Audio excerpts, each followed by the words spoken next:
Adding stuff to it, well, to Okay, so we're gonna go ahead and get started, I guess. Oh wow. Okay. Right. Yeah. That's okay. So they still can see the boards, I think. Yeah. So they can watch us later on YouTube if you want. Oh, okay. So they're can they like follow us live? Yeah. Yeah. So hello everybody online. We're going to get started with the problem sets you guys requested to go over. I got requests for this is an order of frequency requested. From problem set 6, we're going to go over review number 3, then problem 5, then number 2, then reviews 1 and 2. And then if we have time, we'll also go over problem set 5, the review 1 and review 2. So let me just pull these up real quick. We have quite a few students in here tonight. We're in Dr. Turley's office because the Wi-Fi was having problems last week, as I'm sure you guys noticed. So now I'm on just the Ethernet thing. So hopefully we won't have any problems this time with their connection. So if you guys do have, would you be okay with taking questions? Or I could even just give you my phone because I can get emails on there really easily if you don't want to have your whole laptop open. Is that okay? Okay. And then it was Kathy Beckett at Gmail. Okay, so if you guys have any questions, like clarification questions you want to ask me, you're going to want to email Kathy Beckett. I'm going to write her email just on the board, and we'll look over those at least once every problem before I move on to a new problem to make sure that everyone is clear on it. Also, if you can't hear me or anything, she would be the person to send an email to just to let her know. Can you let everybody know that problem set 6 is not due this week? Are you sure? I don't want to. I got an email from Ty saying it is not in capital letters due this week. Okay, so John said he got an email from Professor Turley saying that problem set 6 isn't due this week. I haven't gotten an email, but I don't know anything about when the problem sets are due, but that's what. I can show the email. Okay, that's an email that shows Kathy. That John got. So, but I am going to still go ahead and go over those problems just because they're the most requested. So let's see here. Oh,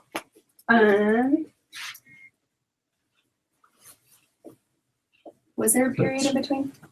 No, it's a I. KT. Oh, I'm sorry.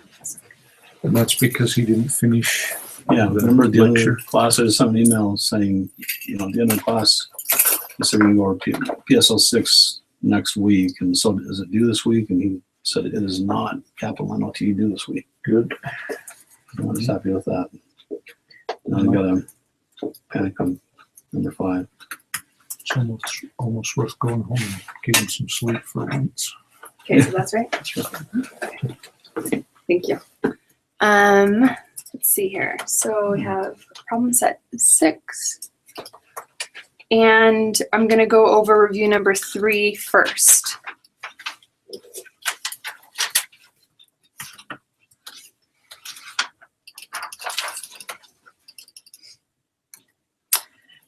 Okay, so problem says a magazine will pay Leroy 10 cents per word to write fiction articles. He must decide how to divide his time between writing fiction, which he can do at a constant rate of 200 words per hour, and harvesting apples from the trees growing on his land. So his return from harvesting apples depends on both the price of the apples and the quantity of them that he harvests. So he's paid per apple. And his earnings, so earnings aside, he's indifferent between the two activities. And then there's a little table given, which shows the amount of apples he can harvest depends as he goes on trying to do that for more hours. I'm assuming that's because he gets the low-hanging fruit and then it's harder to get. So over time he can get less per hour. So part A says, what is Leroy's opportunity cost of harvesting apples? And then in parentheses, in terms of fiction writing. So the opportunity cost is the whatever benefit he could be getting from doing some other activity, right? And so in this case, the other activity he could be doing besides harvesting apples would be writing up these fiction articles. And we know that he gets 10 cents a word, and he can do 200 words per minute. So if we do the math, that is $20 an hour, right?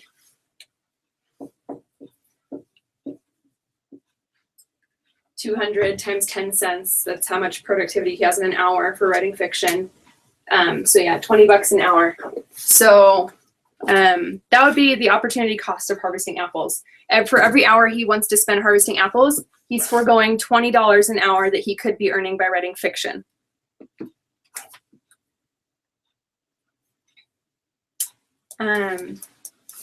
Okay, so part B says, if apples sell for $5 per bushel, how many bushels should Leroy harvest?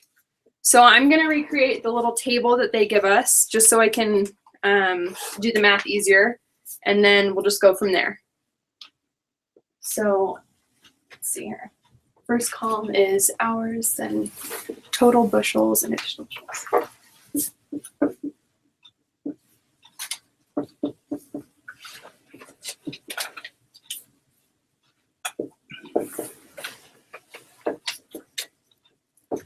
Oh, thank you.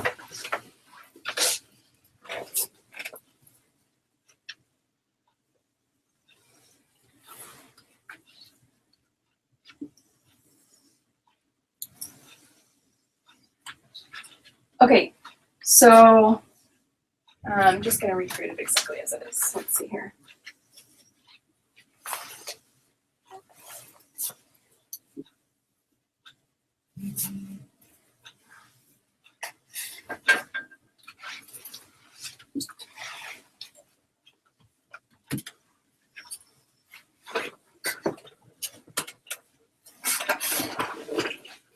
Okay, so 0.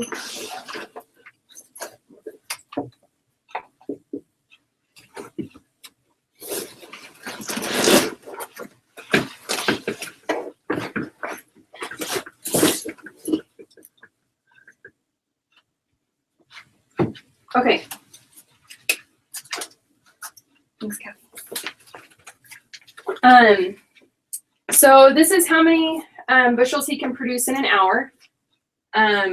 Well, a chart showing how many total bushels he's produced for each hour, and then how many additional bushels he produces for each hour. So this is like his marginal benefit of, or his marginal amount of bushels that he can collect each hour. Okay, so let's see. The question says again, so if apples sell for $5 per bushel, how many apples should Leroy harvest? So if he can make $20 an hour at this other job consistently, then we want to know how many bushels, if these are, so if bushels are $5 per bushel, he should stop producing when he's no longer making $20 an hour collecting apples, because that's not his best alternative anymore, right? So to figure out how much money he's making each hour, we would just multiply the $5 a bushel times the amount of apples that he harvested in that hour. So his first hour, going from 0 hours to 1 hour, he harvests 8 additional bushels. At $5 a piece, this is a $40 for that hour that he makes, right? 8 times 5. If he sells 4 in his second hour, or not sells, if he collects 4 bushels in his second hour, and they sell for $5 a piece, then it's 20 times 5, so he makes $20 that hour. Does that make sense? Here he would make how much? 15. Yeah, 15. Those quantity questions I need on the midterm. 10. So if we know that we can either make $20 an hour or spend an hour selling apples, what are we going to do? We're going to, sell apples for that hour. The second hour, we become indifferent. I can either sell 4 more bushels and get $20, or I can write up fiction and get $20. But definitely after I get past that point, I wouldn't keep selling apples, right? I would stop right here after hour 2. Because right here, I'd only get $15 for this hour if I kept collecting apples. Whereas I would get $20 if I wrote fiction. So it's not a better option anymore over there. So it's 12 bushels then. Mm-hmm. Yeah. So for B, it says if apples sell for $5 bushel, how many apples should he harvest? He would harvest 12 because that's how many he harvests in the first 2 hours. And after that point, his marginal utility of collecting apples, it goes down below what fiction writing is.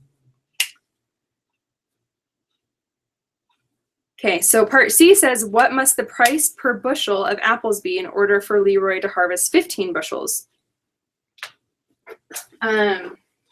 Luckily, that's one of these total bushel numbers right here. So in order for him to want to collect 15 total bushels of apples, then that means he would have had to have collected bushels for this 3rd hour, right? Because this, yeah, you would want to get from the 12 to 15.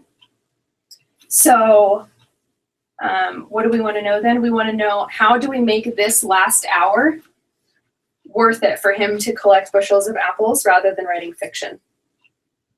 It's 7 or 6 point. So yeah, so the way that we do that is by looking at the number of apples he'll collect in that hour, and that number of bushels times the price of bushels has to equal $20, otherwise it's not worth it, right? So this number, our marginal bushels, times some number has to equal $20 for that hour. Otherwise, it's not worth it. So just little simple algebra. $20 divided by 3 equals the price that we need. 6 point. Is that what it is? 6.7. So 6.7. Round it up, right? That's just what I wrote on my paper. Yeah. So someone in the class did the math for me, said it was $20 divided by, so $20 an hour divided by the 3 bushels means that the price of each bushel needs to be at least $6.70 in order for him to collect 15 apples. Well, actually, exactly $6.70 for him to collect 15 apples. If it's more than that, he might collect more. I don't know. So it's the exact math. If you. Oh, okay. Yeah. So it's actually, 6.6. if you guys got 667, that's fine as well. 667. Okay. So that's that problem. Do you guys have any questions at all? Did I go through that like at a good speed? That was great. Okay. So if you have any questions on that one, I'd email Kathy pretty quick. Otherwise, I'll move on to the next problem that was requested, which is number 5 in problem set 6.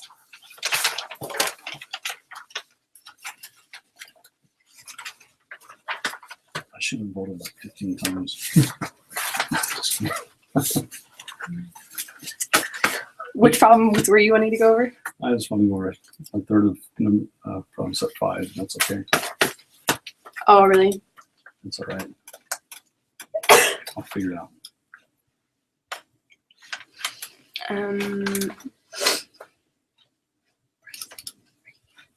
Yeah, I'm just going over it again in my mind.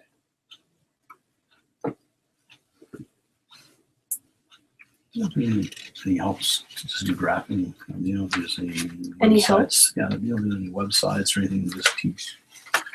Just we can go over and practice graphing. I don't like with practice problems. Yeah, just so you can figure out how to graph. I mean, if that makes any sense. I'm not. Everything else is clicking, but the graphs, which is a huge part of it. I can ask a professor, but I'm not sure of any. I don't know. Yeah, I was looking. I googled it. And couldn't find it. Well, I found a few things on What YouTube. problem did you say? So now we're going to go over number 5. Did we get any emails or anything? Okay. So I'm going to move on to number 5 from problem set 6 now. Yeah.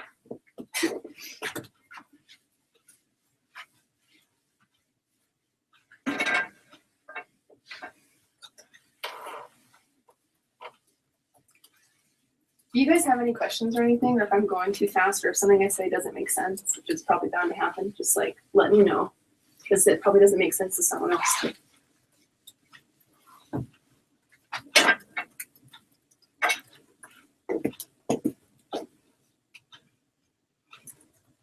Okay, Vietnamese fisherman problem. I think there's a typo in this problem because both guys are named Min under the supply or the marginal cost curves, but we'll be able to figure it out, I think.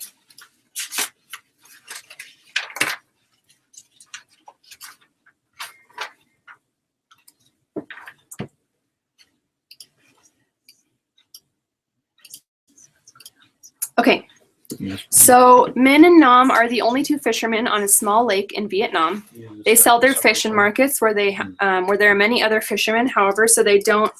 So they're simply price takers. They can sell fish for 10,000 dongs per fish, which is their marginal benefit. Each fish provides 10,000 dongs. The marginal cost to Min of catching fish is given by this equation. Someone want to read that to me? 2,000 plus 0.5 Q. 2,000 plus. 0.5 Q. Okay. And then what is the one for? It's 3,000 plus Q.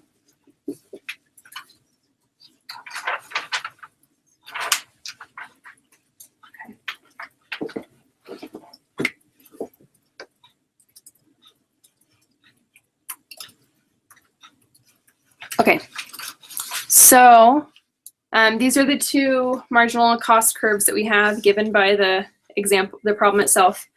Part A says add the individual marginal cost curves to get the social marginal cost curve. To do this, we are going to, we can even just picture it really quick. So we're going to add these vertically, basically. And how we do that is, so this is our Y value. And Q is our X value. So when we're summing, we're going to sum our Y values so that we can see what their added marginal cost is. But say, I mean, I'm sure that their curves look something like this. Well, one of them has, let's see here. So 2,000. So their curves look something like this. And if we want to know what these total, what does he say? The social marginal cost curve, then we want to, then the social marginal cost curve at any point is just going to be this value plus the value for the other person at that same quantity point. So when they produce, say 5 fish right there, just giving it a random number, Min produces, let's say 30 fish, and these are just random numbers, they're not real numbers, and Nam produces 60 fish, we'll say. So their total social cost together would just be 90, 60 plus the 30, so it'd be at that point. And then you could do that for each point to get if you were going to find it manually, that's how you could do it. But just to like visually give you an idea. How we're going to do it is just by adding these two formulas together. So the marginal cost of this person plus the marginal cost of this person is just this equation plus this equation. So what we end up getting is 2,000 plus 3,000.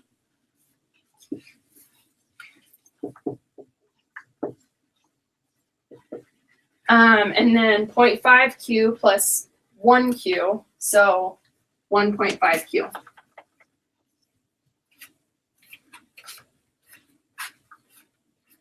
Is that marginal cost? So that's supposed to be. Yeah, I'm sorry. That's right. And the S is for social. Yeah, social. Okay, so that is the equation for the social marginal cost curve back there. Okay, so part B says if min and nom worry only about their private costs, how many fish will each one catch? Okay, what do you guys know about when you stop producing? If you're min or nom? If you what? What do you know about how to make the decision when to stop producing? When the marginal cost is below the average variable cost, and the what's the other one? Or it's meets or is below the average variable cost and the average total cost. Is that right? It's below the Average. so for the where you stop producing is where your marginal benefit or your price, whatever price is being offered, is equal to the cost that it equals to you. So if Right. someone is offering me 10,000 dongs for a fish, then I am going to produce until it costs me that much money to produce a fish. And if it costs me less, I'm going to keep selling because I can still earn some economic benefit by doing so. Right. As long as you're You're covering your revenues over your cost, whatever. So in this case, we're just going to set our marginal benefit equal to marginal cost of each of these individuals, and then we'll find the relative number that each of them will want to produce. So I'm going to start with min. So we set 10,000, the marginal benefit, equal to 2,000 plus 0.5Q. We're going to get minus 2,000 on each side, so we're going to get 8,000 equals 0.5Q. So multiply by 2 on both sides. And min is going to produce 16,000 fish.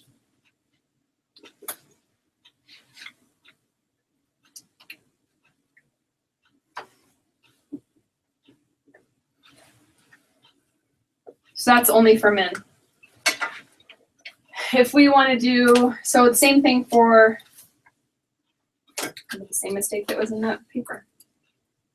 So if we want to find how many nom will produce, then we're going to do the same thing. We're just going to set the price that we're given equal to the marginal cost, and after that point, we're not going to produce any more because you would lose money if you did so. So this is for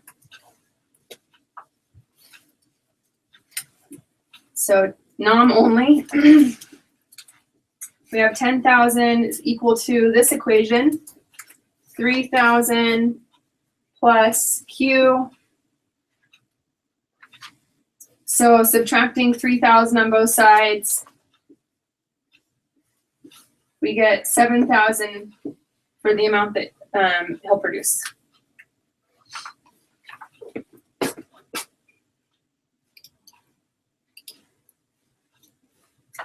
Yeah. So together in the market then, total, how many will be in the market? 16,000 plus 7,000, which is 23,000 total.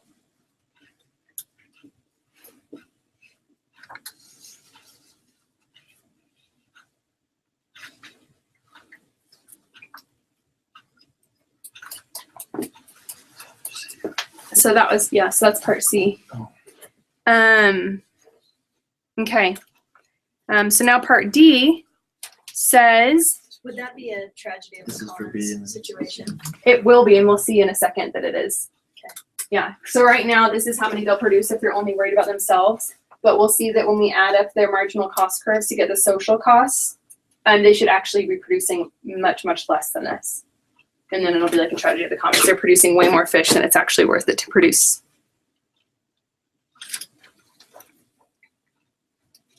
Okay. So part D says if the government granted them joint ownership of all fishing rights on the lake and they were willing to work together, how many fish would they harvest and sell? So I'm going to get rid of all of this. So I have some more room.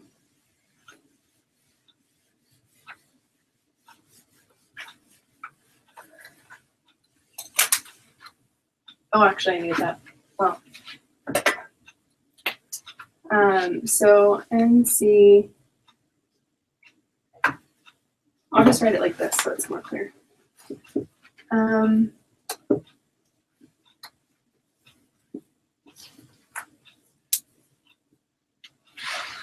Marginal benefit is still just $10,000 or 10,000 Don's times their, yeah, 10,000. Okay.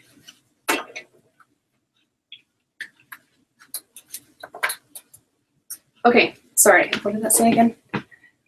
So yeah, so if they have joint, if the government granted them joint rights over the lake and the fish in the lake and that resource, then they're going to look at their marginal cost that they used to have individually. And if they're working together, they're going to add them up. They still have to pay these costs. They're still only so efficient, each of them. But now that they're working together, their costs are they're gonna be both of their costs together, just like I showed you on that graph before, where you just, you look at their two curves and then you find your new curve. So that is given by this formula that we found. This is the marginal cost of NOM and MIN, and they're gonna think together, they're gonna put their heads together, and that's gonna be their marginal cost curve if they're given, you know, sharing rights. So to find how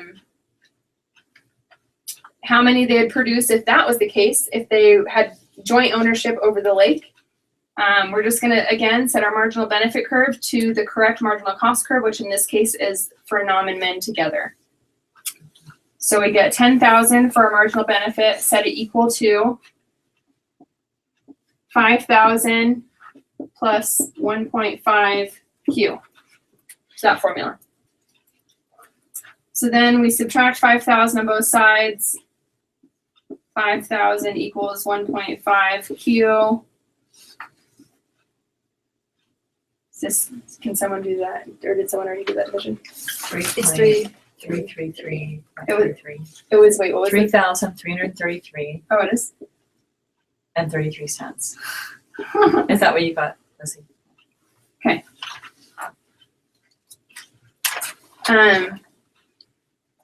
So quantity is going to end up being, when they're producing together, sharing resources, they're going to acknowledge both of each other's costs.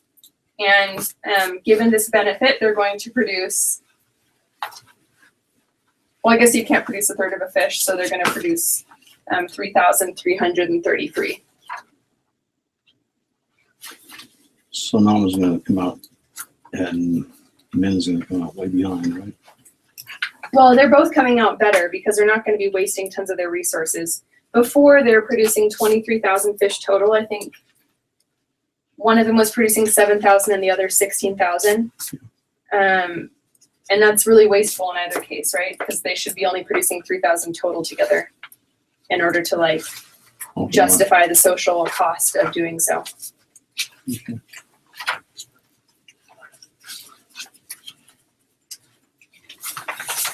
Okay. Okay. Part E says, what is the social dead weight loss associated with the private non-cooperative level of fishing? So now I have to graph it. I know that, so they do 23,000 when they're separate. Together, they produce 3,333.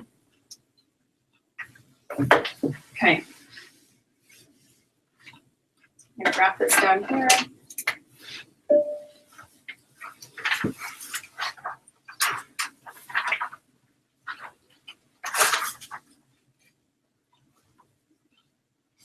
Okay.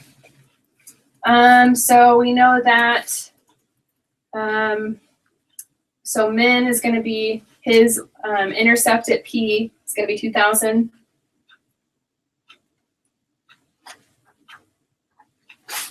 And noms is going to be 3,000. They're going to produce Let's see, marginal benefit is 10,000. Just putting all the relevant values up here I'm gonna have to work with. Together, they produce 5,000.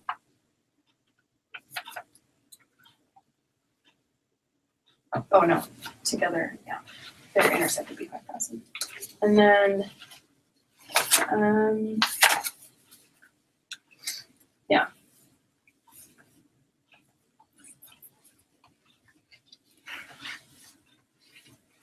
I actually need a lot more space than this because I need to go all the way up to 23,000.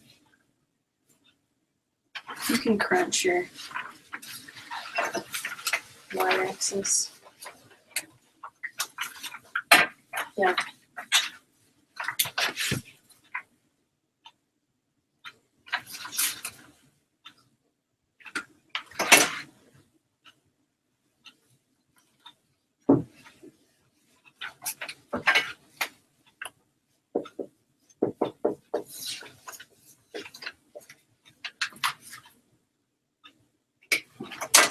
This is the slide crunched. Oh yeah. It goes up to, that's right. It doesn't go up to 23,000 necessarily. It goes up way up. Okay.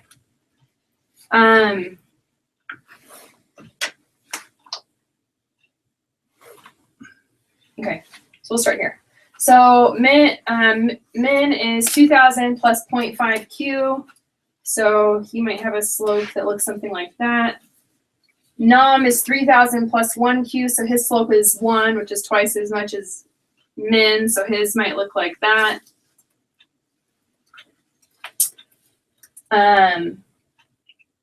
Together, they would be at 5,000 for their intercept and 1.5 for their slope, so it would be even greater. So this will be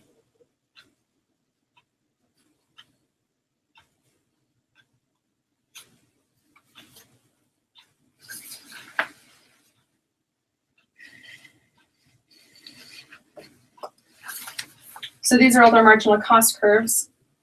Okay,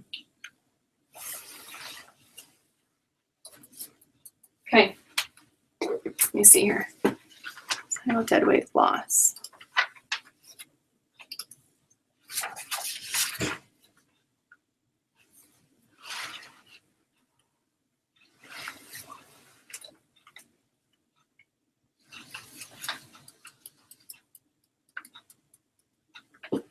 Okay, so if they're producing independently, they're not thinking about each other.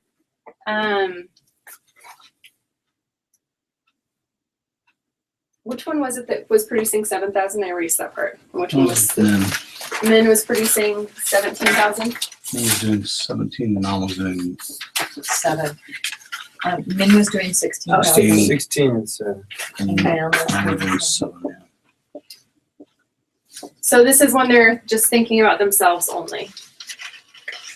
They're going to produce 7,000 for the quantity.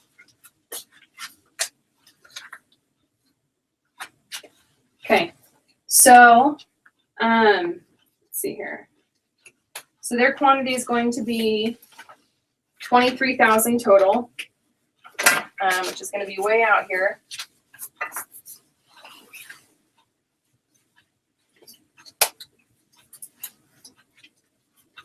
And we need to know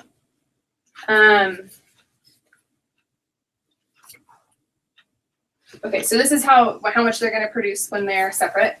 And then when they are looking at it together, they're going to only produce 3,000. So maybe somewhere way back here, 3,333. And this will be where the marginal benefit curve, which is 10,000, crosses the marginal cost curve of nom and min. So it's gonna, that actually was pretty good little drawing. So that's where they're gonna produce. If they're taking into account both individuals. If they're working as a team, if they share the rights to the lake, they've taken into account both of the costs of producing fish. They're both thinking about whether or not overfishing is going to be a problem together instead of just thinking about it individually. that's what they're going to get to. They're going to get to 3,333 fish and produce that at this point here. If they think about themselves separately, they're going to be way over here. And let me look at this graph again.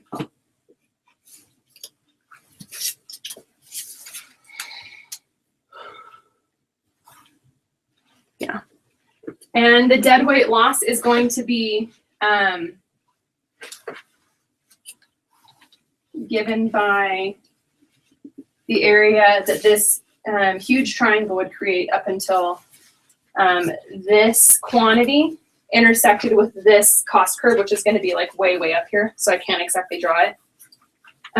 But the dead weight loss would be given by everything that is between the true marginal cost curve, which is their social one together. I mean, whether or not they like it, whether or not they want to work together, if one person is overfishing, it's going to increase the marginal cost for the other person as well, of retrieving more fish. So this is the true situation, the true social cost of doing this in this lake. They're still only getting 10,000 dongs per fish, but anything past this point, all of this area, their costs are exceeding, right? This line here is exceeding the marginal benefit, which is this line here. So this is all dead weight loss until you would get to the end of this triangle over here, which would go way, way up here where this curve met with this vertical line here. So it'd probably be like way up here. But the point is that dead weight loss is anything where they're going over the marginal benefit curve or over their marginal, so anywhere where the marginal cost exceeds the marginal benefit, right? So in between this marginal cost curve that you're using and the marginal benefit. So you'd want to find the area of that triangle if you're trying to calculate a dead weight loss. How are you guys feeling about that? And that's for number E. Yeah. Letter E. Letter E. Which is ridiculous. I know it'd be a huge To- number. Yeah, so actually calculating it is probably gonna require our critical thinking as well. Let me take this off. Yeah, that'd be. It's worth taking off the jacket for, that's for sure. I know, I roll up my sleeves, but I don't think that'll do it. Okay. huge dead weight loss. I have the math that he used if you want it. But it's like, I was like, I could never. Yeah, so, well, I'll just redo it anyways. Okay, so the social dead weight loss associated, part E and part F, what's the difference here? Oh, sorry, okay, F is totally different. Okay, so part E says, what is the social dead weight loss associated with the private non-cooperative level of fishing? So we just graphed the area of the triangle that we're looking for. Once we know the area of this triangle, we'll know the amount of the dead weight loss from them producing privately instead of producing according to the actual social costs. So what we need to know is, as usual, area of a triangle. We need to know the base and the height. So the base of the triangle is going to be this point over here, 23,000, the number they'd produce if they weren't thinking about anyone else, and the number they'd produce if they were thinking about each other and working as a team, or at least sharing the rights of the lake.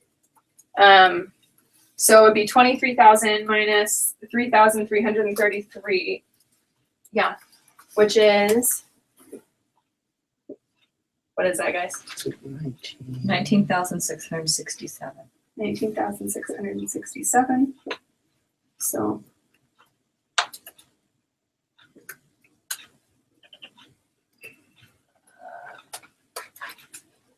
and then the height of the triangle is, we'd have to know where this 23,000 intersects with this line, right? Because that's going to be the true cost. So, and once we have that, we'll subtract the 10,000 because we don't want to add all of this length. And that's how we'll calculate that, the area of the dead weight loss. So that base, that should be 23,000 minus 3333. Oh yeah. Yeah. Sorry, thank you.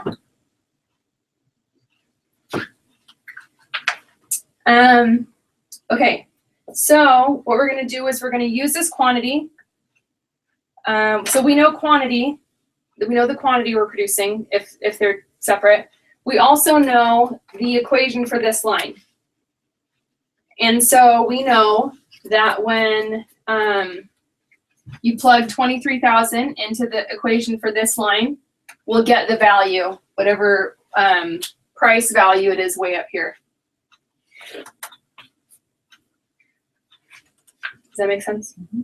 Say that one more time. So we know the quantity that they'll produce if they're just running individually, right? And we also know the marginal cost curve of the actual marginal cost socially when they're together. And so what we can do is just plug this value in to this equation for Q, right? So we plug it in right here. And then we just calculate to figure out what this other value, this Y value is over here, or the P value. So we have is, let's see here. So I'm just gonna circle this in a different color. So now we're gonna calculate this when Q equals this. And that'll give us this. Okay, so 5,000 plus 1.5 times 23,000. And that's going to equal the marginal cost of N and M.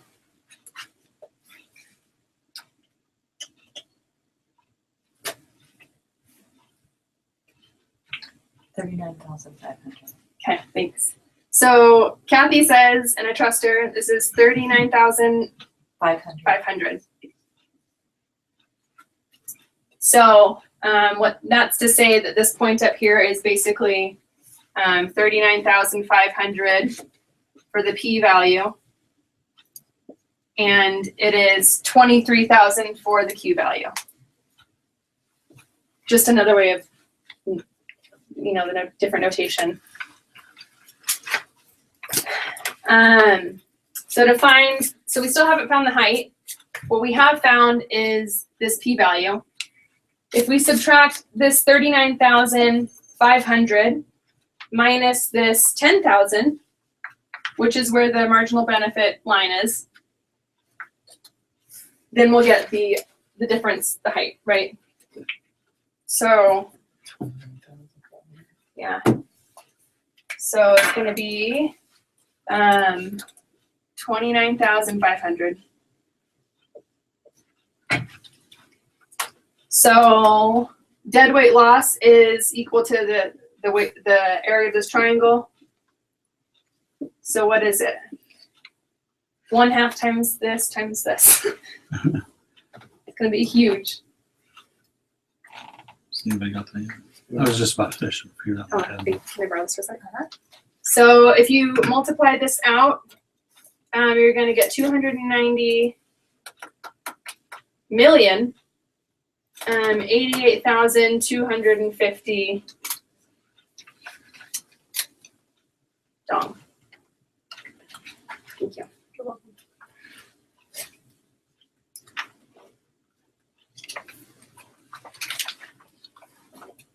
So that was part E.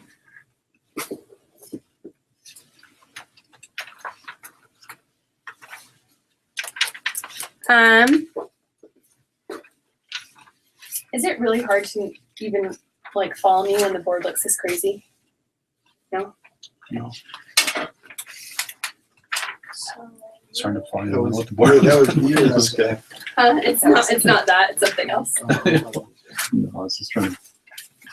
Well, yeah, this is pretty simple. I mean, Okay, so you guys are good on this. Yeah. Okay, so wants to know what the deadweight losses are producing at this point. There is no space between this marginal benefit curve and this marginal cost curve, vertically speaking, right? This is the point in the marginal cost curve, and that's also the point in the marginal benefit curve. There's no area of any triangle that is incident to that to calculate, right? So there's not any deadweight loss. You're taking into account both persons' costs. If they're working If- together, there's yeah, no deadweight loss. If they're working together and they're producing, that's what this line was. And if they're producing according to the where marginal benefit equals the marginal cost of both of them, then they're coming to the true, True cost. yeah, the true place where Optimum cost for the true socially optimal place social optimum. for them to produce. Where's that question? That was part F. That was F. Okay. Okay. So part G says graph it all, which we've already done. So we graphed the 3 marginal cost curves and we graphed this marginal benefit curve here. Guess I didn't label it.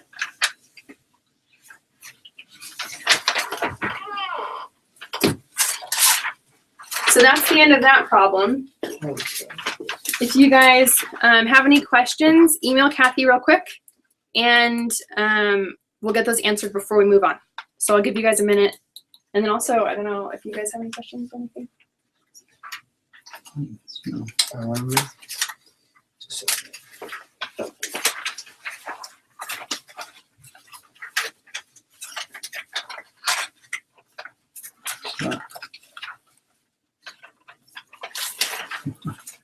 So I'm putting the graphs in the wrong places. So this graph is this is the G graph, right? It Yeah. should have been down here. Oh, Well, I'm blowing it. you Now I'm could, gonna- if you have all the things labeled and stuff, I'm sure Yeah. you could just point up there, you know. Or, Let's do this. Could you do number 2? I wonder, I think that was actually one. Maybe there was. Yeah, number 2 is the next one I'm going to do actually, so it's Oh. perfect. Sweet. Just in the even just taking the order in which people asked them. So next one we're going to do is problem set 6, number 2. Do we get any questions from him? Nope. Okay. I'm going to erase this. All right, here we go.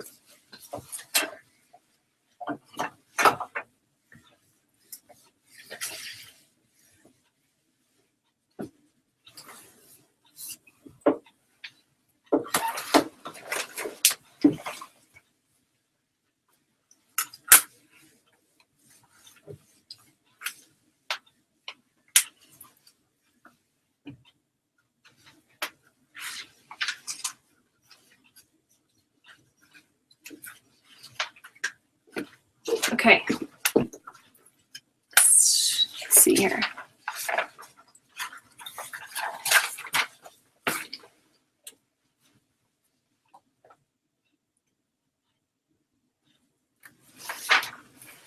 Okay, we're going over Harry and the homeless now.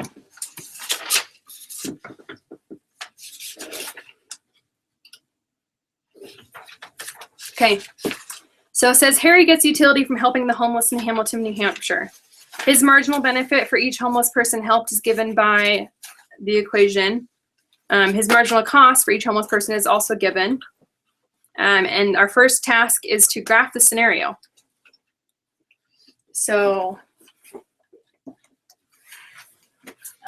his marginal benefit was, what was that equation, guys? Equal to 100 minus 0.1 cube.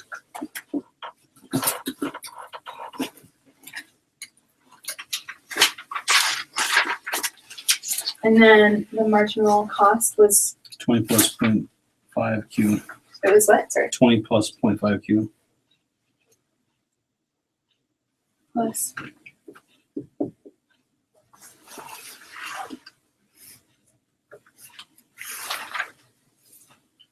Okay.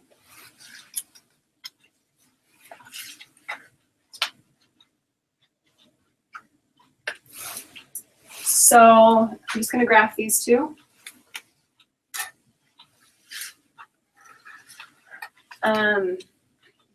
Make sure I'm not going to graph it in a way that makes it difficult for me later.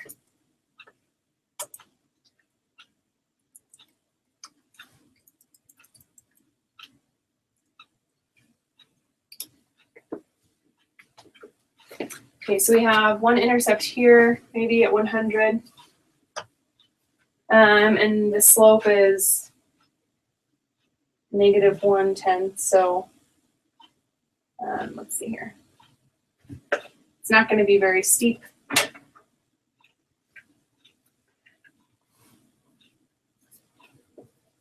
So that's marginal benefit for Harry. Marginal cost is going to be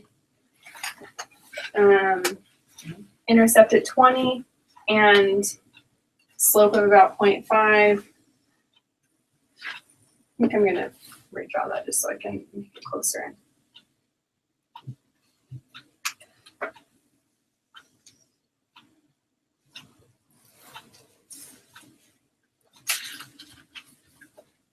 So that might be what the curve looks like. We'll probably want to know what this point is. And we get that by doing what? Setting it equal to 0? We get it by setting this one equal to that one, Oh, right? okay. So at the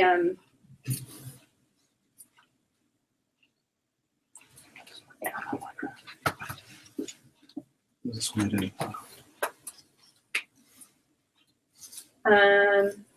let's see here. So if we set this equation equal to this equation, we will get a point at which the marginal benefit and marginal cost are the same, right? So 100 minus 0.1 Q equals 20 plus 0.05 Q. So subtract 20 from both sides, add 0.1 Q on both sides, and then It's 13.3 repeated. 133.2. okay, 1.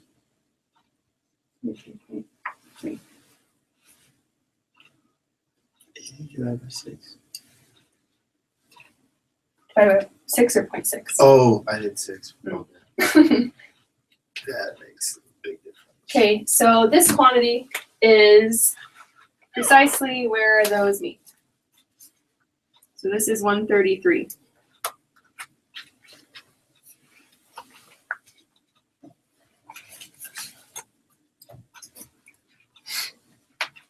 I don't know how many different points at once in the graph, but if we find anything else out in the problem, I'll just keep graphing it, okay? This is a lot different from the graph you had in class, and it surely is.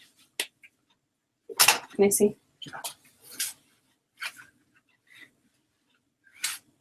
We just haven't added this second line yet. And then,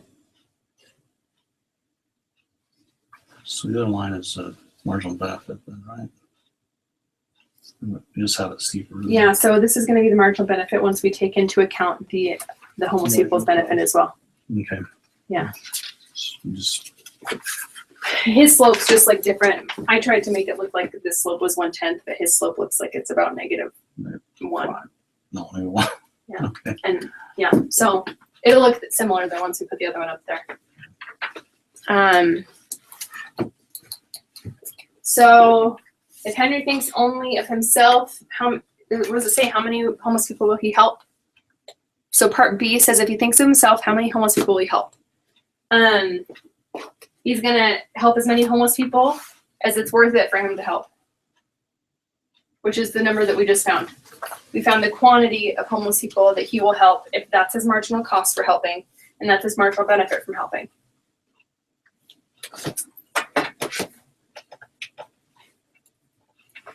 Does it make sense to all of you guys why the marginal cost of helping additional people would go up and why the marginal benefit might go down?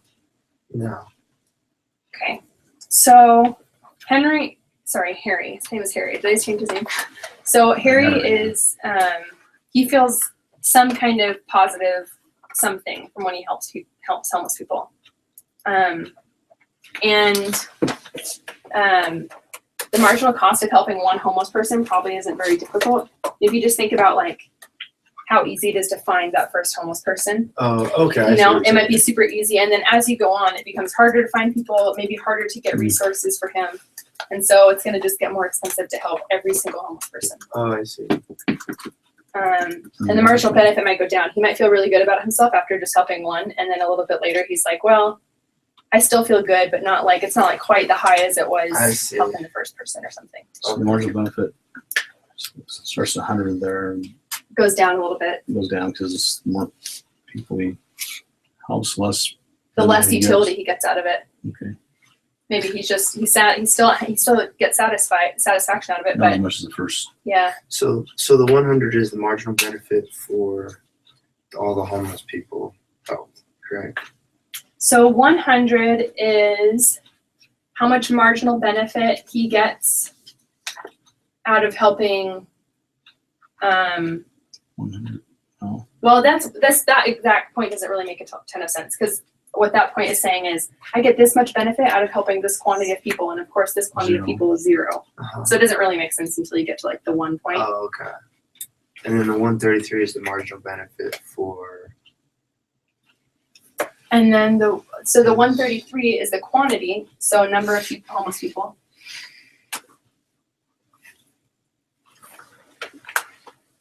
That he will think it's worth it to help.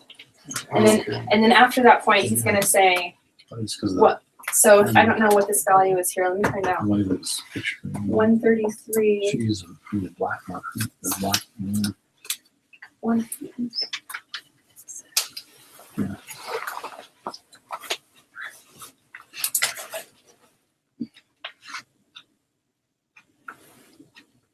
Is that right? 100 minus 13.3. Yeah. So he's gonna say at this point, just to think about it really quick. At this point here, it's going to give him this much benefit to help a homeless person. He's going to feel this good about himself. Okay. And he also values, it's also going to cost him exactly that much. So it's a little bit hard to think about because he's probably not getting money out of it. His marginal benefit isn't money, Just how it So but the goes. marginal cost might be a money Oh, thing, and it might be other things as well. Okay. Time and other stuff. Yeah, but he's not going to help this person because it costs more Then what he's. than it's giving him. Okay. right. Yeah. That makes sense. What if he's just altruistic and He is altruistic. I mean, he already is altruistic. When's the last right? time you helped 123 homeless people? It's been a Well, while, probably for me. I'm just saying, if he, Yeah, if if he he was was Christ truly, or something. yeah, then you would help Yeah. all of them. You would find the one Find one. until there were no more. Yeah. Yeah. Okay. So, So B he has, I think he said it was 150. Does that make any sense? if Henry thinks only about Henry himself, thinks he only said it about was 133, isn't it? Is it 133 or? I just wrote down 150 for some reason. Did you write 133? I just probably wrote it wrong. you put 133 right there. Yeah, I did. I had 150. Well, maybe that's the next one that we're gonna get to. Oh, Yes. Let's find out. I'm just going to have Okay. okay. So that was part B. Okay, and then part C says if each homeless person who's helped gets a marginal benefit of 10, if Henry takes this benefit into account, how many homeless people will he help? So that means for each additional homeless person, It's 10. it's going to be, the marginal benefit's actually going to be 10 greater than what he shows, right? So the length of that is 10. And then the slope is still going to be the same because those guys all get a uniform marginal benefit, just plus 10 no matter where you come from.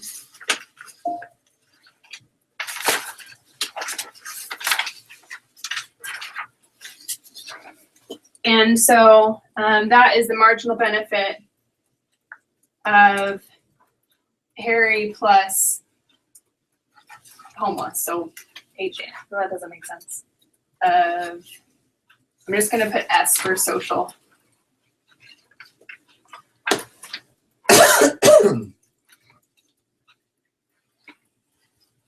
And now there's a new equilibrium. When you take into account the fact that these homeless people are benefiting too each time that they're helped,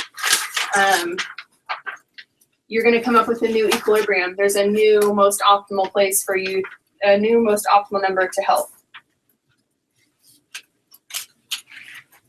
So this is like if Harry's being more of an altruist. If he's like, well, wait a second, I shouldn't just think about the benefit I'm getting. I should also think about the benefit the homeless people are getting, and then I'll go to that point. So if I have to sacrifice a little bit more, I'm okay with that. This might be if he's thinking about both people. And to find that, we would just add 10 to this intercept, essentially. So this is the marginal benefit of just Harry. And if we want to get the marginal benefit of other folks too, then it's just going to be plus 10 at every point. So all we have to do is change the intercept. The slope stays the same.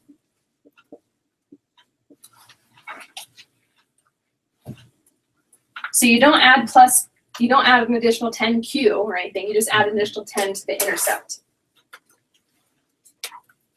And that, it goes up 10 every time there's, for every, Any value of Q you put in there, it's just going to increase 10, right?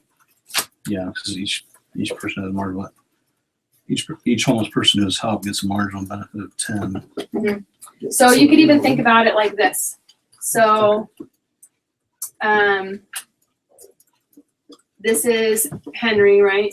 Or Harry, sorry. Oh, I keep see what messing you're with saying. him up. Okay, so that just And goes then up. plus an additional 10 for every homeless person. Yeah, She okay. just want she just say 110. Mm-hmm. Yeah, so you just combine them, but I just was stretching it out Oh, just to show you guys. Still not. 2 So, weeks.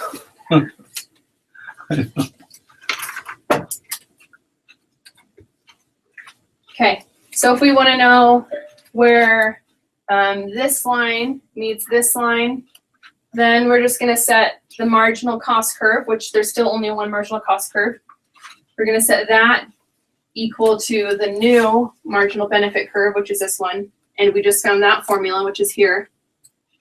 So we set these two equations equal to each other. I'll do that down here. And we get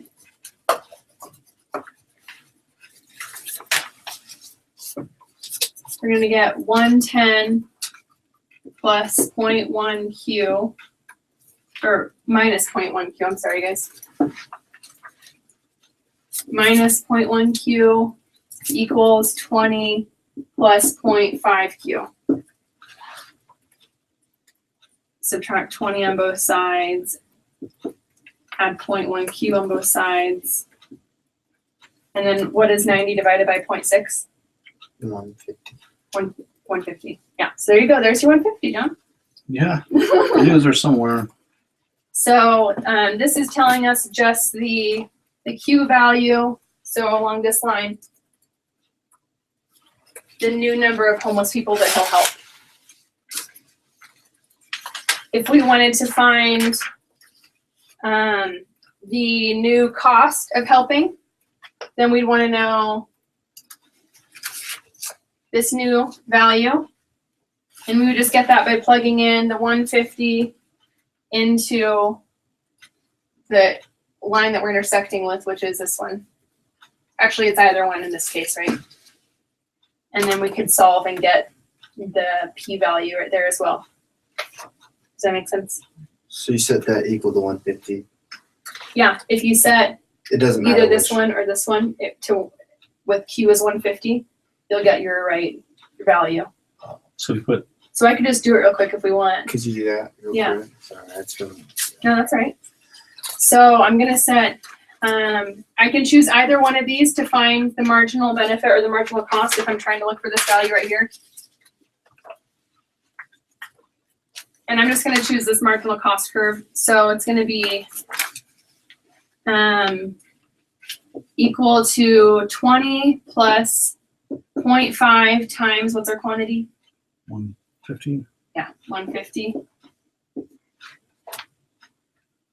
And then, so that's gonna be 75 plus 20. So The marginal cost will be 95. So this little this where this intersects over here will be 95. So, let's see. I got really lucky with drawing that graph. It actually looks like it's underneath. Okay. I don't even know if we need to solve that at all. Let me see. But that's how we would solve it if So we you- wanted to. Okay. So you could also get it the same way, going plugging that 150 into the marginal benefit. Yeah, You're you saying- could have got. We would have gotten the same answer if we did the marginal benefit one. If we did 110 minus 0.1, still the same 150. This will be 110 minus 0.1 times 150 is 15, which equals 95, right? So that's another way you can even check your work.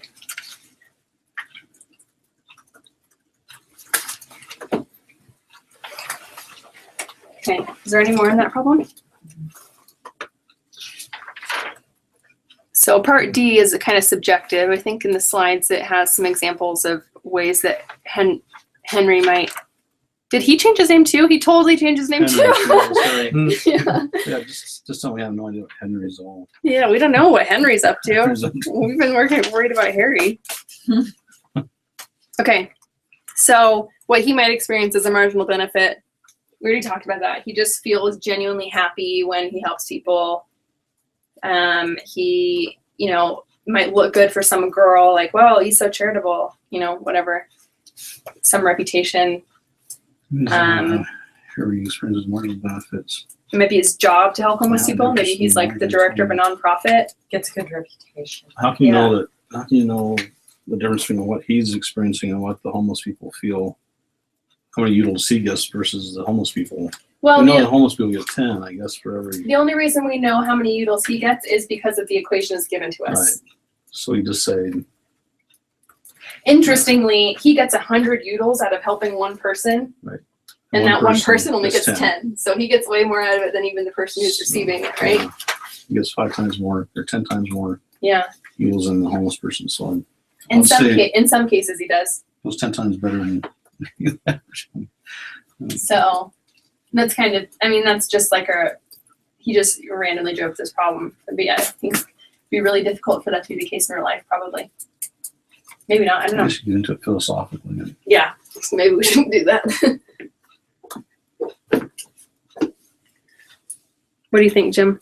Well, the second part of the question says, how does that differ from the marginal utility felt by the homeless? So I guess we're saying he gets about 10 times more benefit than they do. Right? Well, Because the marginal utility is 10. Am I thinking right? Yeah, so marginal utility of a homeless person at this point is 10. And for him at that point it's 100. So he gets. So he's 10 getting more times theoretically more. right there. Yeah. And that's just from his warm fuzzy feelings, Yeah. presumably. Whereas they're being fed or whatever, and they're still only getting 10 utils. But over here, as this goes down even farther, eventually it's going to be the case that these two lines will intersect with this axis, right? They're going down there eventually someday. And so at some point, way out there, it'll be the case that it might look like this. And in that instance, if this is the homeless curve, or homeless plus Harry, and this is just Harry, then he's no longer going to be getting 10 times more out of it than they are, right? Because he's not getting anything out of it. He's getting nothing, He'll be exhausted. and they're getting 10 out of it still. Okay. But that would be like way, way out there.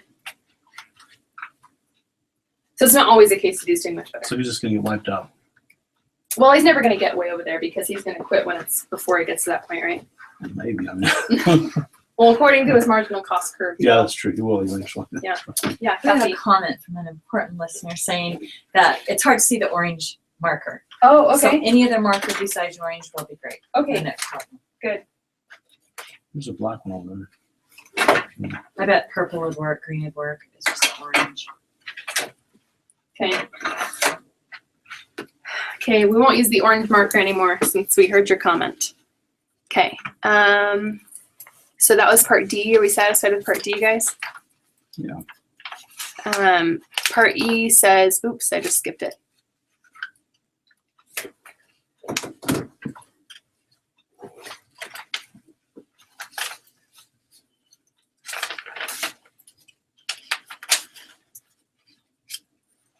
Okay, so part E says that this outreach center is next door to a children's museum, and the owner of the children's museum isn't happy about it because he loses business when Henry is helping homeless people. It attracts the homeless people.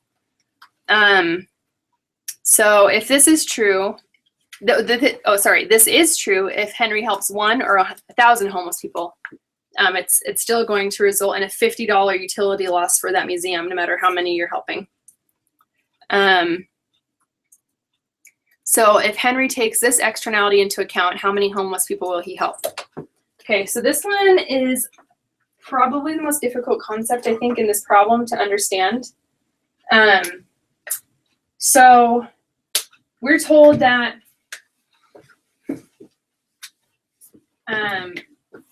it's costing 50 utils for museum. That's like the cost to them of us of Harry helping anyone. Whether it's 1 or 1,000. Yeah, whether it's 1 or 1,000. Okay. So, what is the marginal cost of each additional person? There isn't one. There isn't one, right? It's just there's a flat $50 that it's costing, even if you help 1 person. But if you help an additional person, if you help 2 people instead of 1, there's no additional $50. Yeah. So it's not like you're adding an additional marginal cost on. Yeah, it's not a $50 for every person. So there is no marginal cost or marginal benefit curve for us to draw. And essentially, Harry will just keep helping people because this is not like a valid consideration for him to make if he's only worried about marginal benefit and marginal costs, because this is not marginal. Not marginal. Is that a lump sum cost? Yeah. Yeah. Yeah. Did he talk about lump sum costs, or is that just I think that's something that Daniel thought, that it was a lump sum cost. okay? Yeah. And that, what was that? Okay. In that graph, he actually mentioned the deadweight loss right here. I think maybe we're gonna get, because we still have 2 more letters on that question. It's a long question. Okay, so keeping in mind both the positive and negative externalities, what is the deadweight loss from all externalities if Henry only thinks about himself? Well, real quick, did you define Yeah. when it's asking what the deadweight loss is? Yeah, Just so define that real quick. yeah, sure. I will draw a little graph. So Preston just asked the question to just kind of conceptually go over what deadweight loss is, which is very valid before we get to this. So a lot of times we'll talk about consumer surplus and producer surplus from a certain equilibrium. Mm-hmm. So I'll go over those concepts first. So this is going to be a supply curve, just any random supply curve. And this is the random demand curve. Consumer surplus happens when consumers are getting more out of their purchase than they expected, or more, like they would have been willing to pay more to get this product. And so here we have quantities down here. And here we have price.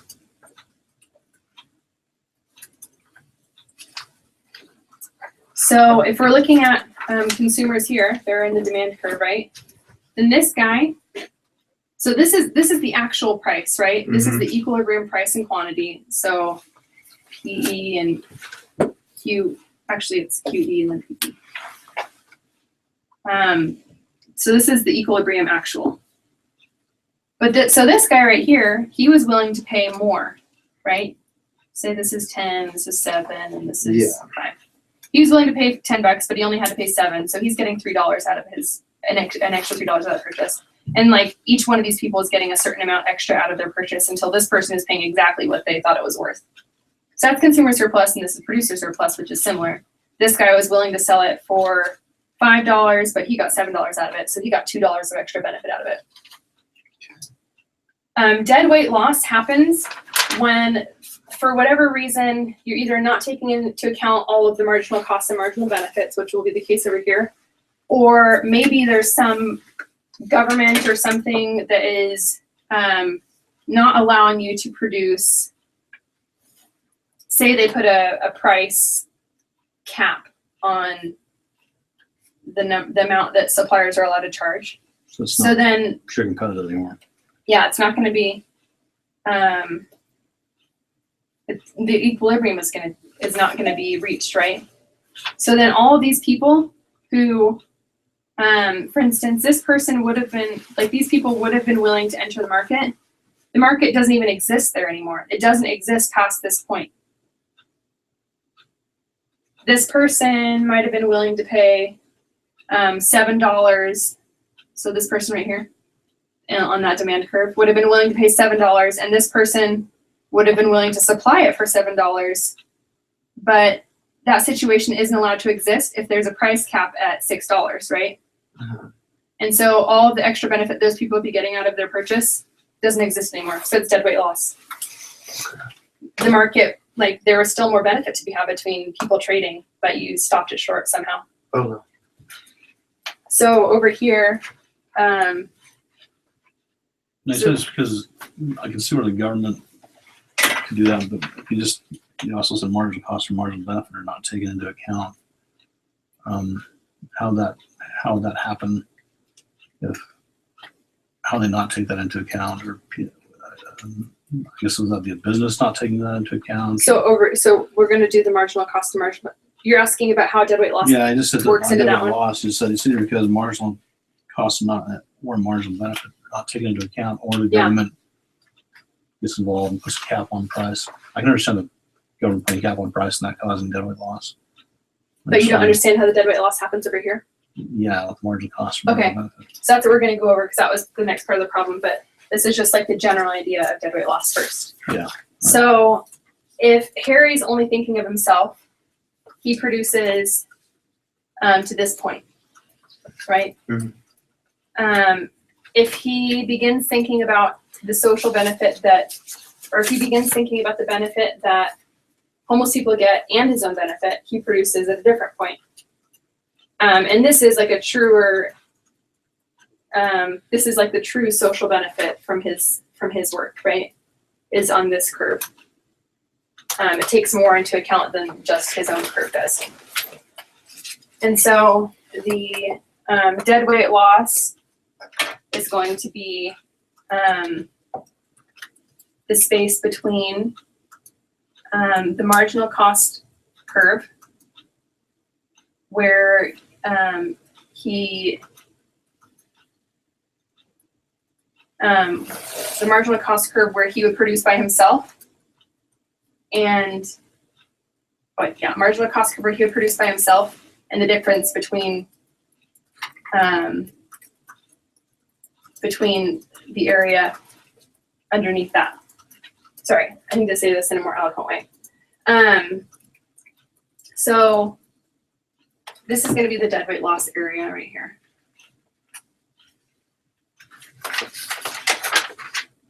And we get it by looking at the amount that we produce in the social realm, if we're thinking about everybody, and seeing how that compares to his marginal cost, his marginal benefit curve.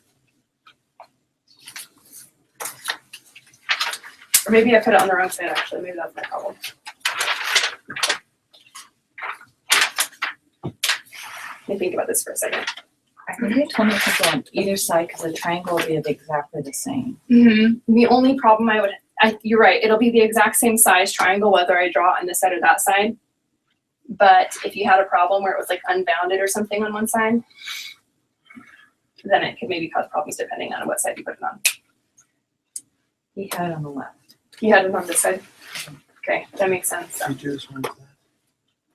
Yeah, remember when you got up there and That's so fast. Okay, so deadweight loss, sorry, it's up here. So we're gonna look at the place that he would produce with the marginal, so he's gonna produce at this new, this is the original, this is the new price. He's going to produce here, which is the optimal place to produce. And if he didn't go all the way into that area, he would stop here where it was only worth it for him. And this benefit would have never been captured by anyone. So I can Does that make, I can see that was not very eloquent, so. I can see where it wouldn't be captured by him, but how would it not be captured by Well, because, socially or by the homeless? good question. So this is where he's gonna produce if he's considering everybody. This is where he's gonna produce if he's only considering himself, right? Mhm. And so the 17 people down here between 133 and 150 are not gonna be helped anymore. So they're losing out on the area inside of this triangle where it would have been worth it for them to be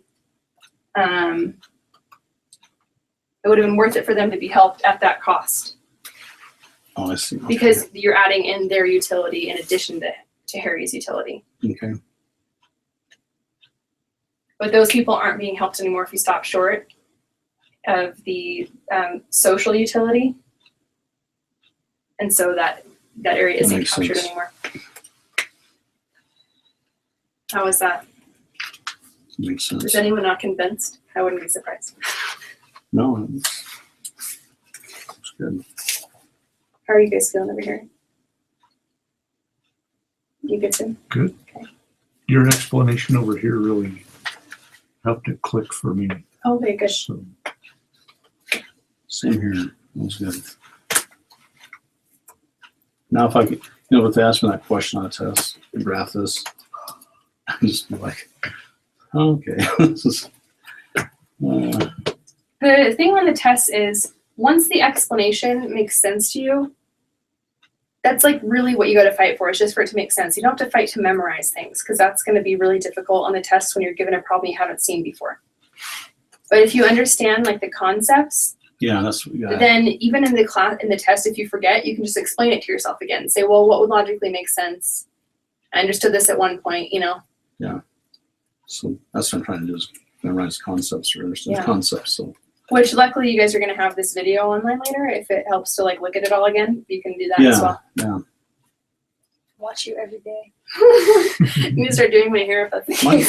When I brought it up, my video up was really kind of choppy though. I wonder if it was just because of my computer or if it was, No, last session. yeah. Yeah, the last session was really choppy because there was a Wi-Fi connection problem, I think, on my end, Okay. which is why we're in here this time because he has like the Ethernet, which is never choppy, Okay, as good. far as we know. So hopefully we've like eliminated all the technological problems by doing it in here this Yeah, time. that's great.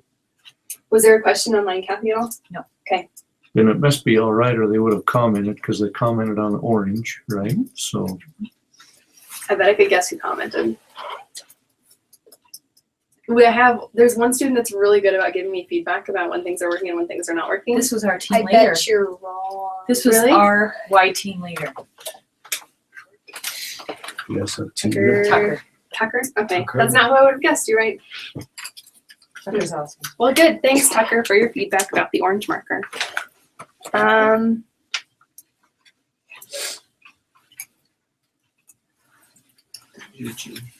Okay, so to find the area of this, we would have the height of the triangle, which is 17, times the width of the triangle, which is 10, times 1/2. Yeah. Right?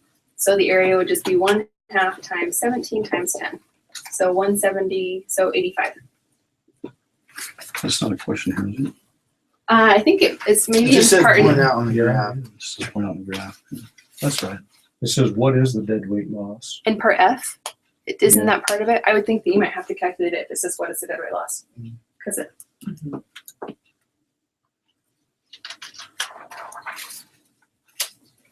Okay, so part G says calculate the size of the subsidy that the government should give to Harry to reach the socially efficient outcome. Okay. So this equaled 95 at equilibrium for the marginal benefit when we calculated it. I'm just going to write it up there. And the quantity there is 150.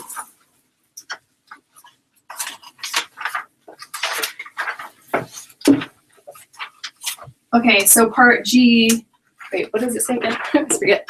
Okay, so part G says, what is the size of the subsidy that the government should give to Harry to reach the socially efficient outcome? So if the government wants to give him a grant so that everyone comes out receiving the most benefit at the most, at the cost curve given, what should the government do?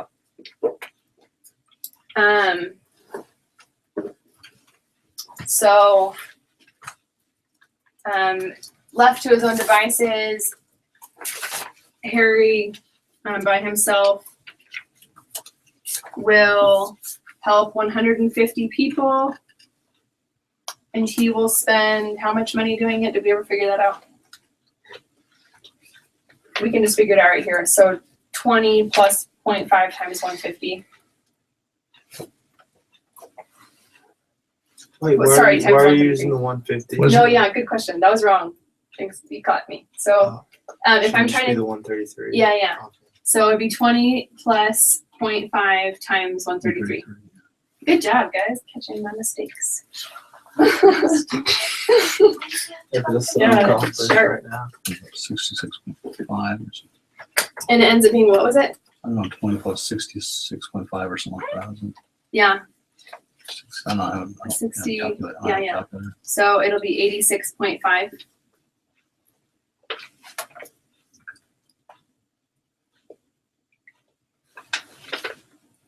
Okay, so when Harry is just thinking about himself, he'll produce at, oh no, this isn't. It's not right again too. So he'll produce at he'll help 133 homeless. And it'll cost him, the marginal cost there will be 86. 86.5, which will be equal to the marginal benefit there for him. When we're thinking about everybody, the quantity of people we're going to help is 150. And earlier we found that when we plugged in 150 into this equation, it was 95 for the price, which is right here.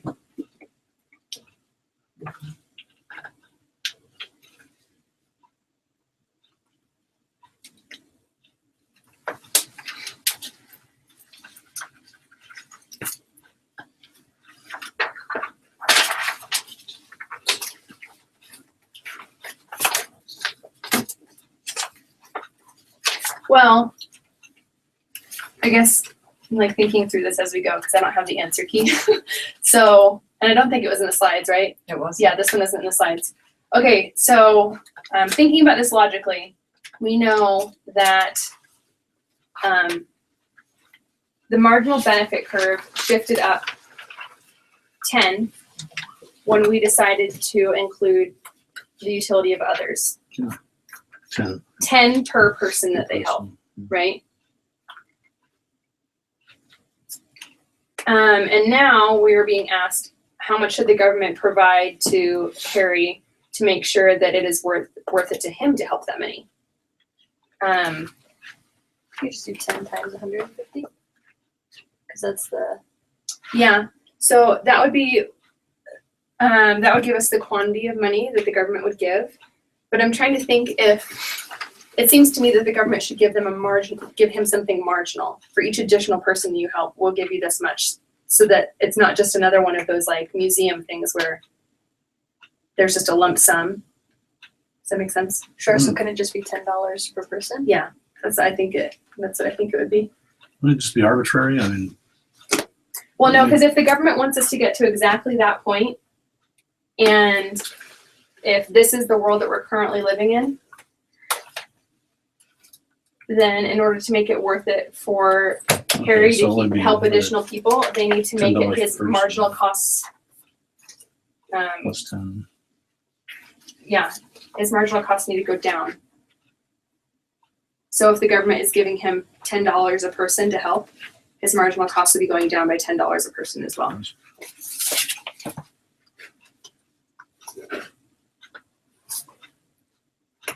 And then the curve would be, let me see, I think it would be something like this. Would it be Yeah. marginal cost or marginal benefit for Harry? You'd It be wouldn't bringing matter. down the marginal cost by getting a subsidy. So he's paying his own money, presumably, to help these homeless people. Oh, But if someone else is giving him $10 extra per person That's that a he helps, subsidy. then it's bringing down the cost of him helping those people. okay. So if you subtract, 10, you bring this intercept down, keep the slope the same, he's gonna now produce here, because his new marginal cost curve with subsidy will be lower, right? And if you notice, it still aligns exactly with 150 people.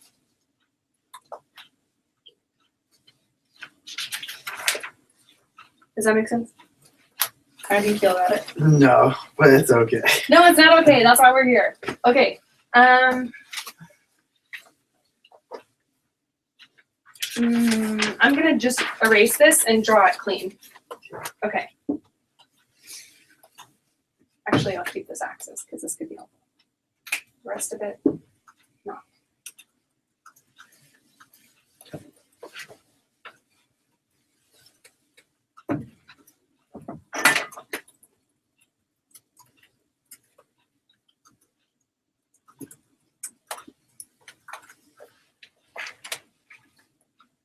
So where did you get the 10 from? That's what I don't, that's where it's not working for me. See, when it says the margin, it gives it to you in the C portion C.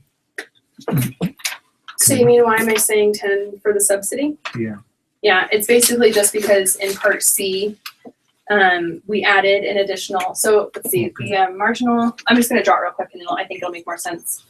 So our marginal benefit originally with just Harry is 100 minus 0.1. So this is marginal benefit, just Harry. When we consider the fact that each person that he helps also gets a benefit of 10 utils for each person, then this whole line shifts up. The marginal benefit line shifts up, right? Yeah. We already drew that part. I'm just gonna redraw it. Marginal benefit social. When we look at the marginal cost curve, we have 20 as an intercept, and it becomes a little bit more expensive gradually to keep helping additional people. So this is just the cost that Harry incurs. No one else is incurring costs from that.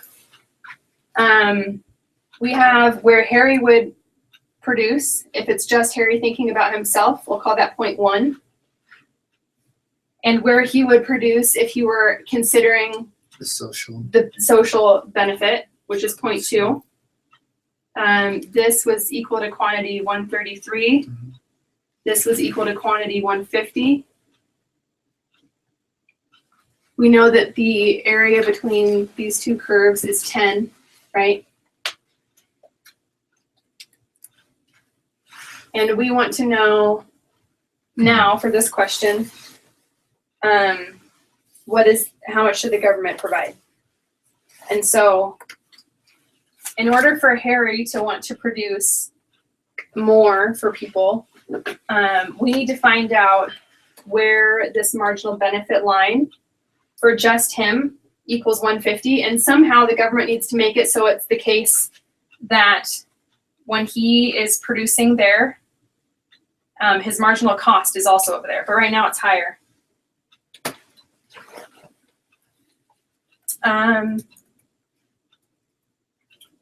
So just thinking about himself, we know that Harry isn't going to produce those extra people over there. He's only going to be producing right here, right? If the government wants it to be worth it for him to produce more people, go farther along and farther out for more quantity of people, if the government wants him to get to this quantity point, the marginal benefit to Harry isn't going to change, but they could reduce the costs to Harry. They can make it less expensive for him to help each person by giving him a subsidy, every time you help someone, we'll give you X amount of dollars so that you help at least 150 people. And so just because this was a really simple problem and we increased 10 exactly and shifted it up. If we decrease our costs and shift them down 10 per person, then we're going to end up with the same, we're going to end up crossing this point here and still be producing 150. We're just going to shift the cost, just like we shift the marginal benefit curve up by 10, we're going to shift the marginal cost curve down by 10. We're not going to change the slope or anything. We're just going to literally change the intercept from 20 to 10.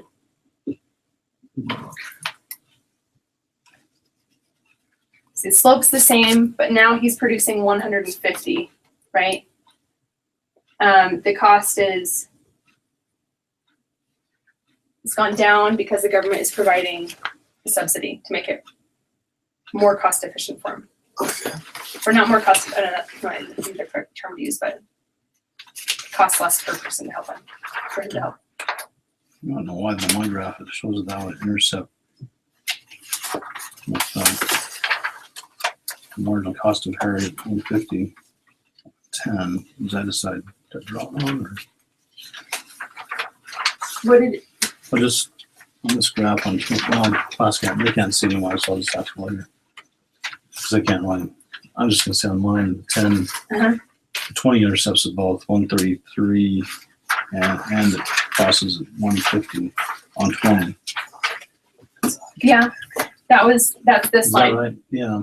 That's when we're just considering Harry's cost. This is the marginal cost that Harry incurs when the government is helping. That's If the subsidy, government right? produces, gives him I see. 10 per Yeah. person that he helps. I see where we're at. This will be the new marginal cost curve, Yeah, okay. and we'll still get to that equilibrium, social equilibrium. Okay. Okay, so if you guys have any questions, email them into Kathy real quick. Otherwise, we'll move on in a second to the next problem, which I think, let me see. Which will be review number 1 from problem set 6.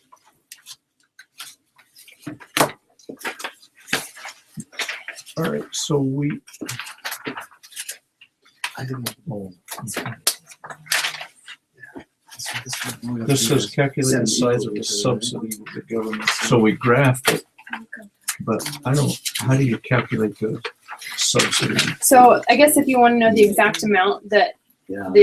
the total amount that they'd be giving, I forgot where to do the rest of the fine. you would multiply 150 times the amount of the subsidy, These are on, I think these are on the slides. So you have 18. which would by essentially be the 17. area of this Oh, okay. So which one? parallelogram. All right. Well, it's not a Should parallelogram, be but 18. Wouldn't it be the area of the marginal benefit? the area of the marginal benefit and what? So Between it's the 18 divided by subsidy? 7. Yeah. So the subsidy is going to be 150 Never mind, quantity this is the times the cost. $10 per person. Got it.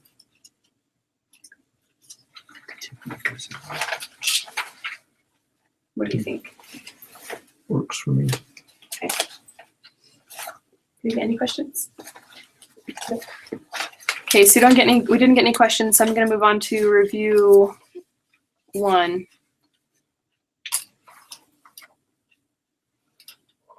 Okay, I got a lot of requests for this one, but it's actually, yeah, we're going to think it's easy once we just get past the wording of it, I think. So review 1 says, for the problems below, find the equilibrium price and quantity for a given market.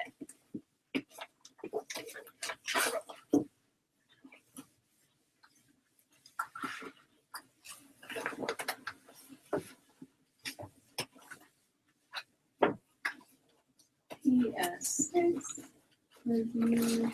What'd you get?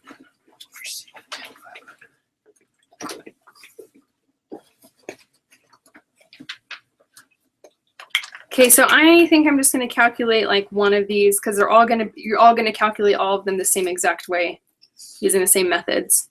So for the first one, it says demand is Which one do you guys mind reading me? Jeff? 50 minus 5p. 50 minus 5p. Mhm. And supply is 32 plus 2p. 32 plus 2p. We should set those equal to each other. Yeah, what does it say to graph them? Find the equilibrium. Yeah, so to find the equilibrium, if this is,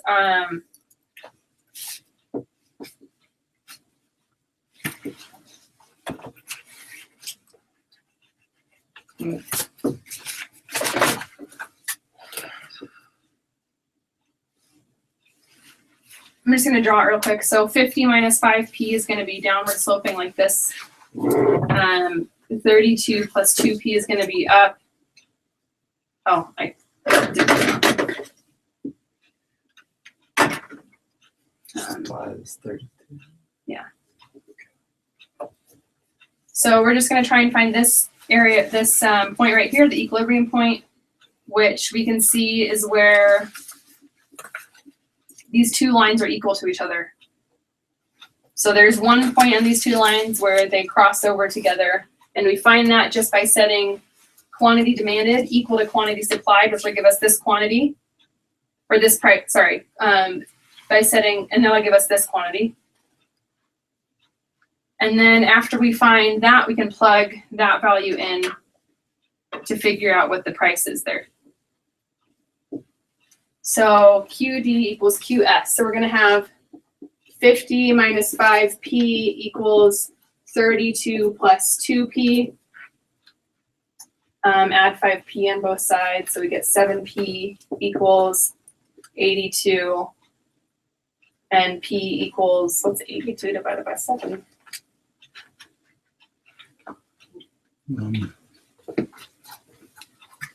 Be 11 point.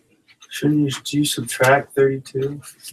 Oh yeah. This is why you're here, Kristen. Alright, I was To make sure I do it right. confused. No, you're good. Krusty's our math guru over here. So yeah. I was in math late. Okay, Google. 18 divided by 7. It's 2.57.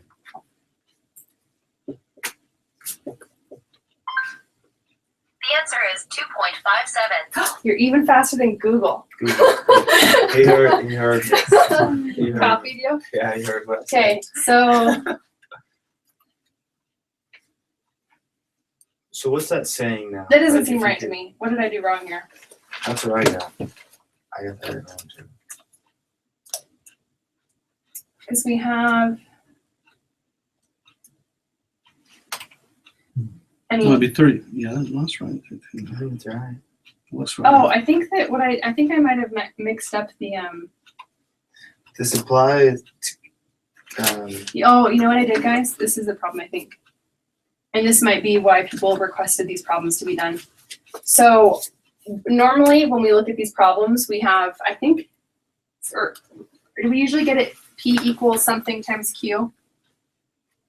Because right now we have Q equals, something times P. So these numbers should have actually been the intercepts down here. So, Right, because of that. Should be Oh. Q equals 2.57 or something. Yeah. yeah, so, gonna redraw this. That was not correct drawing. Oh man.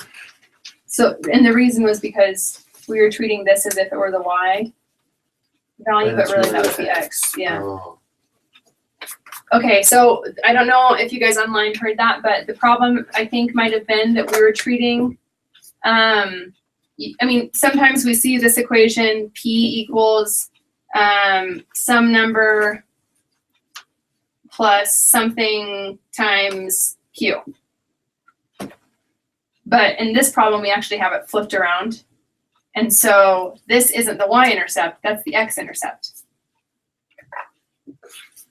And vice versa.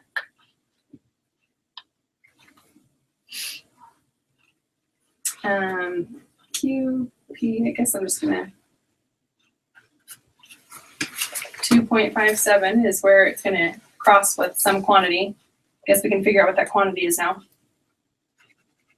So if we plug P in over here, 50 minus, you can plug it into either equation. It's going to be the same in either one because we're finding an equilibrium point.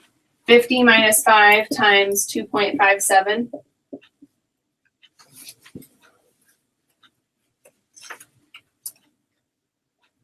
$12.85. So this is 12.85.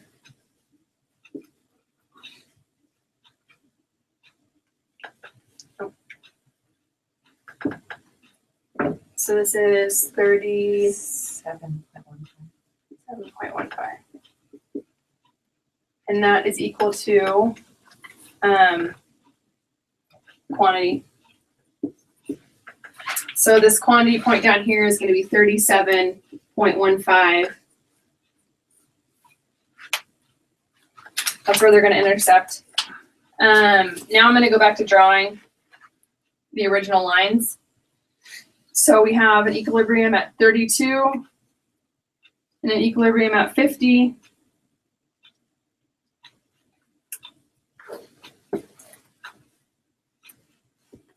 Demand, this is supply. So supply is going to go something like that, up and over. Demand is going to be something like that, up and over. And then this is what we just found. We just found the quantity and the price over here is 2.57 at the equilibrium point.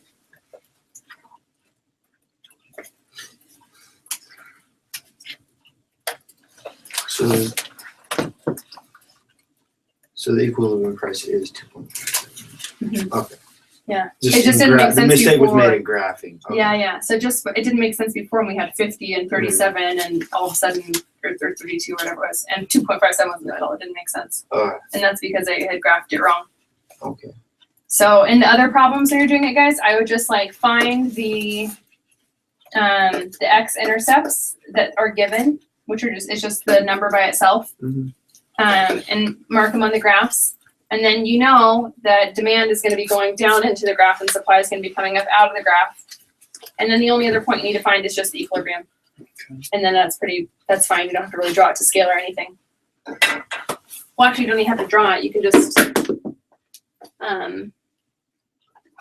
just calculate it just like we did. You don't even have to draw the graph and everything. It just sometimes helps to think about it. Okay. That makes sense. Okay. So I think I'm going to move on now to review 2 was the next one. Just what do I do with my phone? And then we'll see how far we can get into this, but we've got to go in a couple minutes. Okay, so you've been buying a lot of cans of chili over your career as a student. You buy 250 cans a year. Your income is $15,000 from your part-time job. So 250 cans of chili. You have an income of $15,000. And this is initially.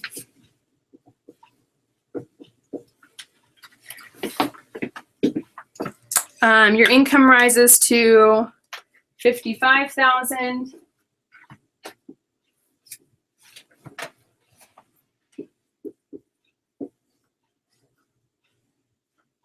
And you only purchase 45 packets of Brahmanir, which is not the same product even, but I think that it meant Cans of chili. yeah, 50 cans of chili. So you're only going to buy 45 cans of chili later on. So this is the case of inferior goods, right? Product, yeah. You only bought this before because your income was low, and as soon as you had the freedom to buy more things, you decided that you weren't even going to buy the chili as much anymore because you didn't even really like it that much. So we want to figure out the price elasticity of or the income elasticity of demand.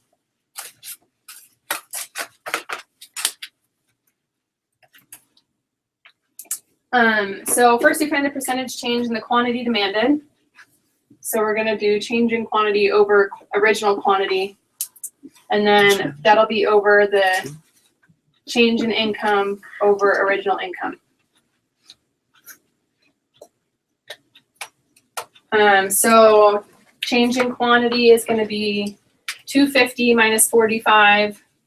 So 205 over the original quantity, which was 250. And the income has gone from It's 30,000.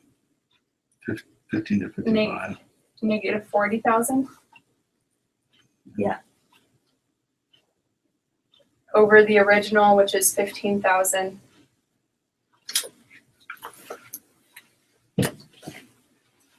And then we just do that math and we'll have the income elasticity of demand for that, for chili. Would it be a negative 40? So It should be a what?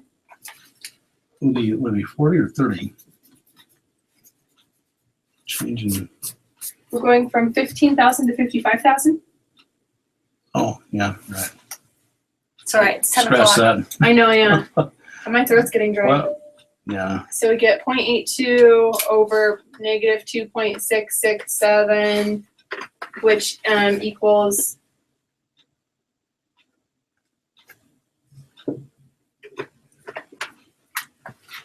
so this is our, thank you. Wait, why is it minus 40,000? Yeah, that's what I was wondering. Well, so I mean, you're basically just looking at whether or not this is greater than or less than 1, the absolute value of it. Uh-huh. But the change in quantity, I just do Q2 minus Q1, and then for down here, I do Q2 minus Q1. And so I just called this Q2 and this Q1. Or sorry, it would be Q1 minus Q2 is what I was doing. It doesn't matter which one you do as long as you do it the same. Yeah, it's going to be, as long as, Top and bottom. yeah, it's going to either be negative on top or negative on bottom, whether you do Q2 minus Q1 or Q1 minus Q2. So, I mean, right here we have Q1, which is 250 minus 45, which is how we got a positive number up there. Yeah.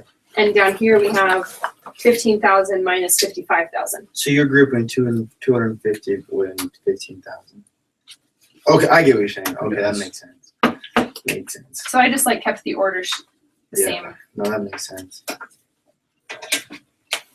So this is income elasticity.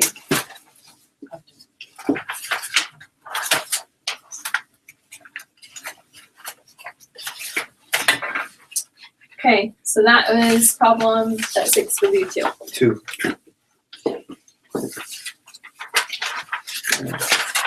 Okay, guys, so it is 10:01, so I'm gonna stop here.